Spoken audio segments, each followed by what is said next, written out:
Hello there, good to see you all again. Thank you very much for joining me. This is Jack Marshall here once again from the London Contemporary School of Piano, and on this one I thought I would talk about something that I always found incredibly useful. Certainly was one of the most significant things that I learnt in my own music development, and that is why you should learn how to play piano chord progressions in numbers. Something that I do all the time in my own playing and in my career, and something I think you'll find very useful. But just before we do, as always, be sure to check out our website, contemporaryschoolofpiano.com. You'll find a lot of good stuff on there, including our free resources pack, so be sure to head on over and ask for that. So before we begin, let's talk a little bit about what I mean by learning things in numbers. So to start with, we all know that a major scale has 7 notes within it. So if we're in C major and we played that out, that'd be C, D, E, F, G, A, B, and C. So that's literally 1, 2, 3, 4, 5, 6, 7. And the 8th note being the octave, of course. Now, if we were to play that in chords, so we're just going to follow the shape of the scale. So in this case, it's all white notes. We'll just play all the way up.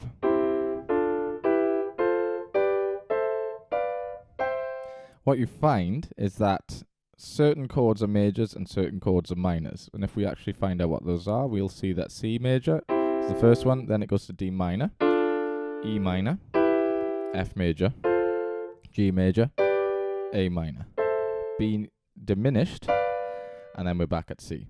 So we're just going to ignore the 7th one for the moment. We're going to keep to the first 6. So, and if we mark out which ones were majors and which one were minors, we'll find that it's half and half. 3 of them are majors and 3 of them are minors. And if we were to assign numbers to those, we'll find that 1, 4, and 5 are the major ones, so that's C, F, and G. And 2, 3, and 6 are the minor chords, so that would be D, E, and A. Right, so that's quite an important thing to remember here. So if we were to do this with another scale, say now we picked G major, which is exactly the same as C, except we have one F sharp in there. Otherwise, it's all white notes. If we were to play up that using the chords and following the shape of that scale, so making sure anytime we hit F, it's an F sharp, you'll find it's exactly the same. First it's G, A minor, B minor, there's the F sharp, C, D, and then E. So as you can see there, it'll be 1, 4, and 5 are the major keys, and 2, 3, and 6 are the minor keys. Yeah.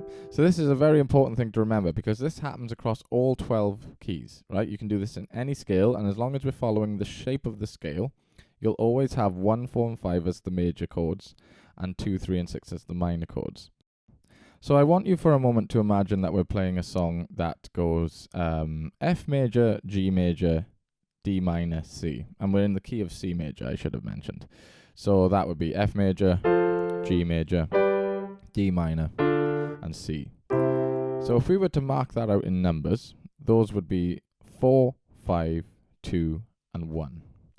Now I work a lot with singers, and what tends to happen a lot of the time when I work with singers is that they'll call a song that I know, but they ask me to change the key to somewhere else than the original key, because not all singers can reach the same register as the original song, which is, fair enough. So that used to be a moment of real terror for me, particularly if it was to happen on stage, where I had to scramble in finding what the correct chords was for this new key. However, if I had learnt the formula of this in numbers, this actually becomes a little bit easier and a bit more relaxed, because the formula never changes. The value of the 1 changes. So if we're following the shape of the scale, and the song follows the shape of the scale, so in this case 4, 5, 2, and 1, 2 being the minor, 4 and 5 and 1 being the major, then all I have to do is pick a new key and keep the formula, but we just change what the value of the 1 is. So now if we're in, say, G major, that's a scale we used earlier, so let's use that. The formula stays the same, but this time 4 is C, 5 is D, 2 is A minor, and then 1 is G. And that's sort of the idea with all of this. It's just taking something for how it behaves in its movement, and then just changing what the value of the 1 is, and then you should be fine to carry on with whatever song you do this with. So let's start to look at this with some real world examples. So say now, for example, we wanted to play a blues, and blues is often moved in very similar ways. There's a few different variations, but for this one, normally we'll just say for now it's going from the 1 chord, so we're in C, so that'll be C. Moving to the 4. Right, so and usually then it goes back to 1, up to 5, 4, and 1. I'm not going to go over patterns or the notes I'm really using. It's just purely about the movements that we're doing here. So that's that in C, right? So if we were in F major, we go to the 4 of that, which would be B flat. You see? If we were in E flat major, we'd start in E flat. Go into the 4 of that. You see? So the A flat there. So that's sort of the basis of that, right? We could do, say, a gospel movement. So if we'll go back to C and we'll just use that as a benchmark. So gospel music, again, moves in various different ways depending on what you're playing. One of my favorite movements is where you go from the 1 to a 3. But the 3 is actually a major 3, right? So it's going against the scale shape, because normally, of course, 3 is a minor, right? But in gospel music, 3 often is a major, and it sounds like this. Right, it's a beautiful sound, that. And then, say, we'll go to the 6 after that, right? So we got a formula. We're going to make these relatively short. So this is just 1 major 3, so the major 3 is the significant thing there, and the 6 being a normal minor. So C, 3, A minor. If you're wondering what I'm doing with the chords very quickly, I have covered this in some other videos, but I'm just dropping my thumb from the triad down a tone for a lot of these, which gives me the dominant 7th. So I've got E major triad here, but I've drop my thumb down to D there, and it's quite an effective way of playing a chord like this, spread out nicely between 2 hands. So same with A minor. See, A minor triad there, but I've dropped the thumb. So that's what I'm doing. So if I wanted to do that in F major, we go 1, 3, and 6. So if we know what that is, it's F, A, and D. The significant thing being that the 3 is a major, so that'll be A major with the dominant 7, not A minor. So that's...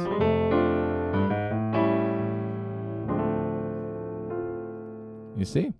And that's sort of the idea there, right? So it's really handy, this. You could try and do this in a few different keys, you know?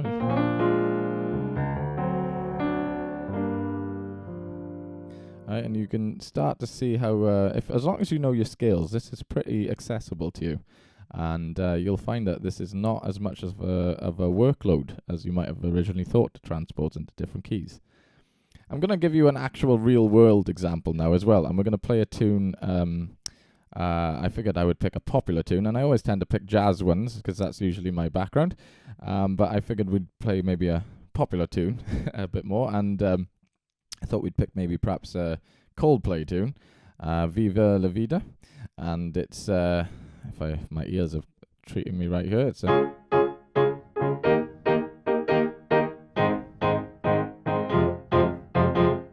Right, it's something like that, isn't it?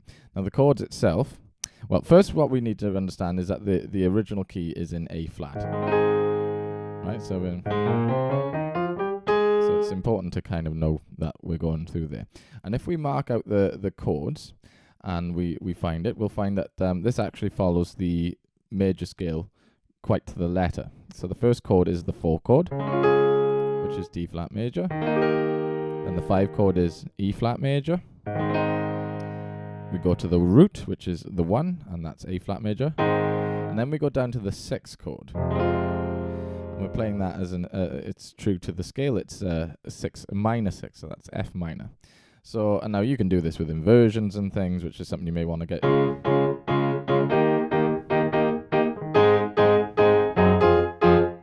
know, you can get used to like moving this around in different shapes, but that is the formula. It goes 4, 5, 1, and 6. So let's put that in a few different places. Let's say we'll put this, let's start in an easier way, right? So let's say we're going to play this song in C major, right? So that's 4, 5, 1, 6. So that'll be F major, then up to the 5, sorry, then to the 1, which is C major, and then the 6 being the minor.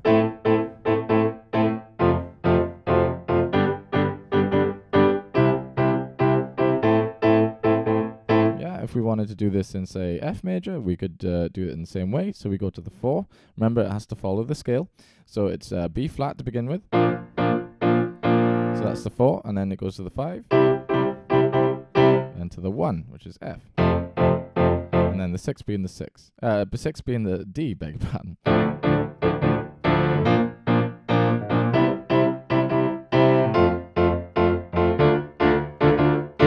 Right, so, I mean, this is, we're picking relatively easier tunes and movements to look at, and I think that's probably wise to do when you're first doing this, rather than to dive straight into quite a difficult song. But I would, the limit is only based on what you're able to take on with this. You can build up your ability in doing this, and I would start slow. And just, try and put in some keys that you're familiar with first. Maybe don't worry about going through all 12. That might be a bit much to do, certainly in one sitting.